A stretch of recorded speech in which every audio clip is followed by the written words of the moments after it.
Mis amados hermanos, vamos a continuar con nuestro estudio de Marcos y el día de hoy vamos a ver un tema muy interesante que se llama el endemoniado gadareno. Te pido que inclines tu rostro y oremos al Señor. Amoroso Padre, te damos gracias, Señor, por la oportunidad que nos das de compartir tu palabra por este medio. Te pedimos, Padre, que nos guíes con tu Espíritu Santo y nos des el entendimiento para comprender, Padre, el mensaje que has preparado el día de hoy para cada uno de nosotros. Te rogamos esto en el nombre precioso de tu Hijo amado Jesucristo, nuestro único y suficiente Salvador. Amén. Vamos a abrir nuestras Biblias en Marcos capítulo 5 y vamos a leer el versículo 1 que dice: vinieron al otro lado del mar, a la región de los Gadarenos. Gadara era la capital de la provincia romana llamada Perea. En los evangelios se menciona como la región de los Gadarenos, como acabamos de leer en este versículo. Esta región estaba ubicada a 60 kilómetros hacia el sureste del mar de Galilea. Antes de continuar, quisiera preguntarte si alguna vez tú has dicho estas frases o has escuchado esta frase siguiente: a esta mujer o a este hombre nadie lo cambia. A esta mujer, a este hombre, ni Dios lo cambia. No sé si lo has escuchado, no sé si lo has dicho, o lo has pensado.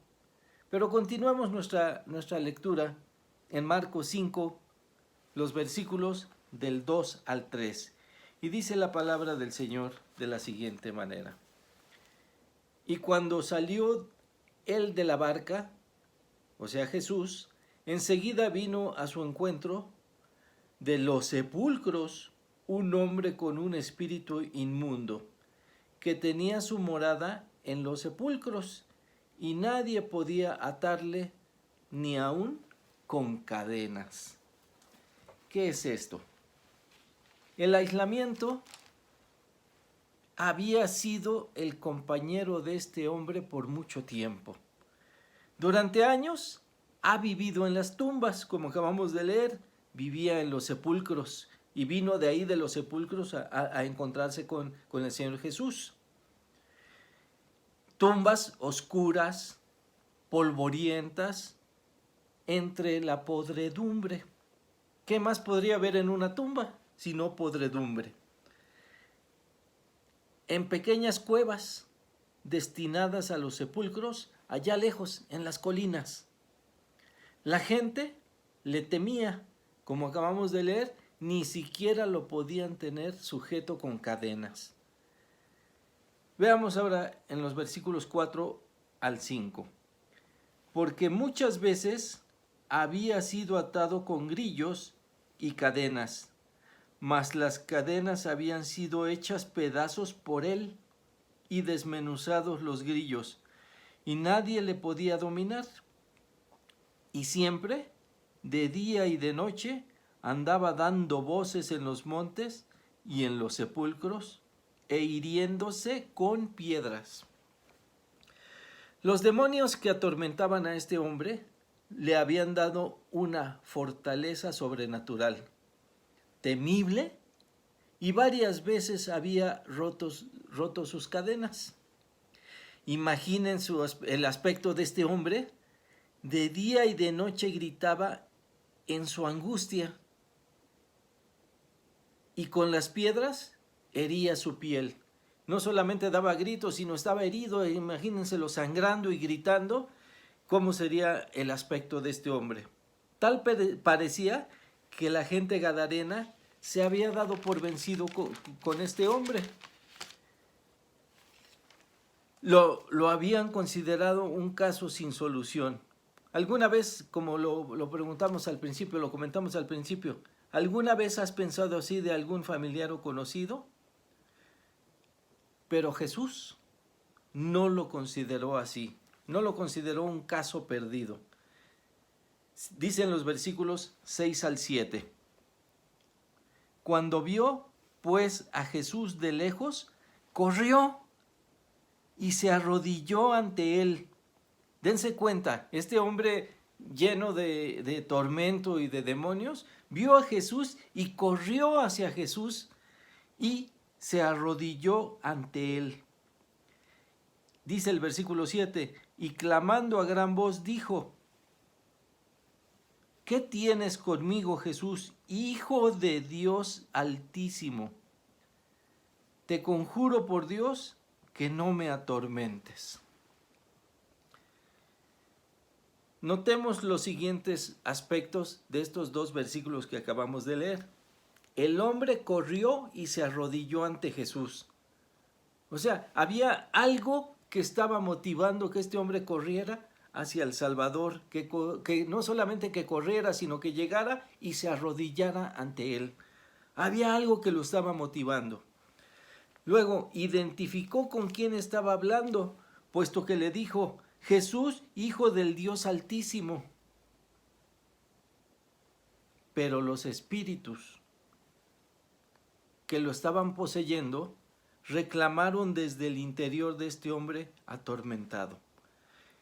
Jesús, en lugar de tratar de controlar o reprimir a este hombre como lo habían hecho los gadarenos, se enfrentó a la causa principal, a la causa que tenía en esta situación de tormento a este hombre.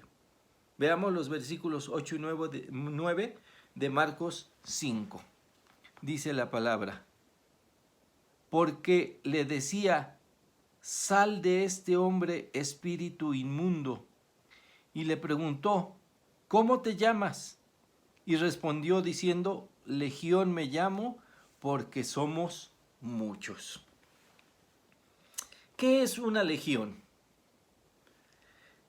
La legión es el cuerpo principal del ejército romano. En un inicio se formaba por 3,000 soldados, llegando a ser hasta 6,200. A fin de cuentas es un número muy grande. 3,000 o 6,200 es un número muy grande. Y la respuesta fue, Legión me llamo porque somos muchos. Yo pienso que este hombre fue abriendo la puerta a cada uno de estos demonios y les permitió que fuese entrando en su vida, hasta llegar a una situación en la que él estaba atormentado y ya no podía vivir más en paz. ¿Qué hizo el Señor Jesús? Jesús echó fuera los demonios que habían invadido y habitado por mucho tiempo a este hombre. Versículos 10 al 15. Dice en su palabra, y le rogaban mucho que no los enviase fuera de aquella región. Estaba allí cerca del monte un gran hato de cerdos paciendo, y le rogaron todos los demonios diciendo, envíanos a los cerdos para que entremos en ellos. Y luego Jesús les dio permiso, y saliendo aquellos espíritus inmundos entraron en los cerdos, los cuales eran como 2,000, y el hato se precipitó en el mar por un despeñadero, y en el mar se ahogaron. Y los que apacentaban los cerdos huyeron y dieron aviso en la ciudad y en los campos, y salieron a ver qué era aquello que había sucedido. Vienen a Jesús y ven que el que había sido atormentado del demonio y que había tenido la legión, sentado, vestido y en su juicio cabal, y tuvieron miedo.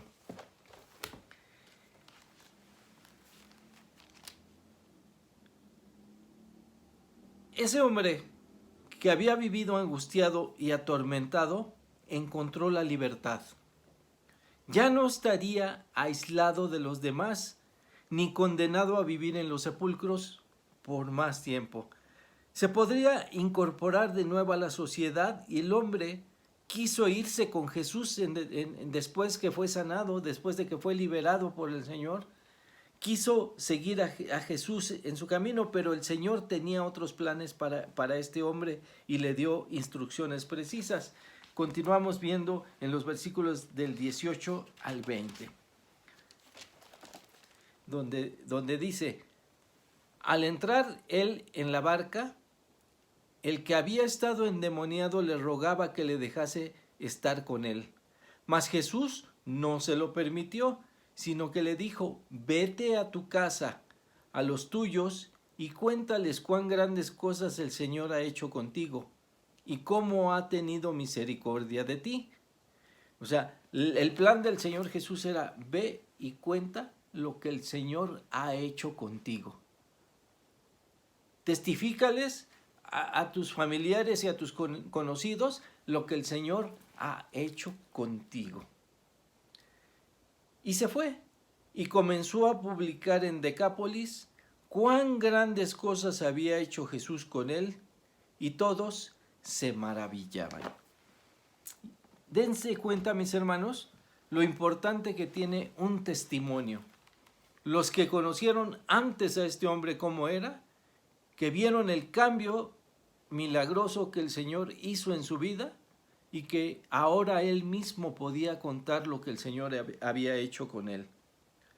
Tal vez tú conozcas lo que a ti te parezca un caso perdido, una causa inútil, pero imagínate cómo Jesús podría cambiar esas vidas.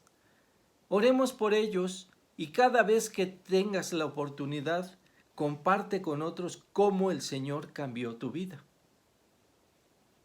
Y si tú aún no lo has hecho, ora porque el Señor te perdone.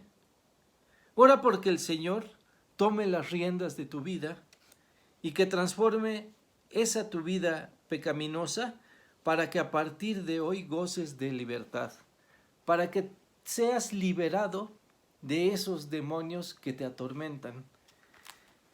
Dice Apocalipsis 3:20: he aquí, yo estoy a la puerta y llamo. Si alguno oye mi voz y abre la puerta, entraré a él y cenaré con él y él conmigo. He aquí, yo estoy a la puerta y llamo. Cada vez que nosotros compartimos nuestro testimonio, estamos llevando ese mensaje del Señor que transformó nuestras vidas.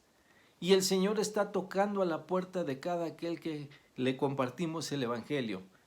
Y Él está tocando a la puerta y llama. Si alguno oye, si hay esa oportunidad de compartir con ellos, si alguno oye, pero además abre la puerta de su corazón, dice el Señor que Él entrará a él y cenará con él y él conmigo. Les decía en otra ocasión que el desayuno y la comida son cosas así un tanto impersonales, un tanto poco de confianza, que tú puedes compartir el desayuno y la comida con cualquier persona, tal vez en el trabajo, tal vez compañeros, tal vez conocidos, tal vez desconocidos. Pero el asunto de la cena es algo íntimo. Y lo que el Señor está diciendo es: yo quiero tener una relación íntima contigo. Por eso dice: cenaré con él y él conmigo. ¿Has conocido casos que tú consideres que son casos perdidos? Recuerda que el Señor no los ve así. Y el Señor tiene el poder y tiene ese amor por el pecador, que aquel que llega corriendo y se arrodilla ante él, el Señor lo va a librar de sus demonios. Así como lo hizo con cada uno de nosotros, y que ahora tenemos la oportunidad de ser salvos por gracia y por la voluntad del Señor. Dios te bendiga, hermano, y ora por aquellos que tú crees que son casos perdidos.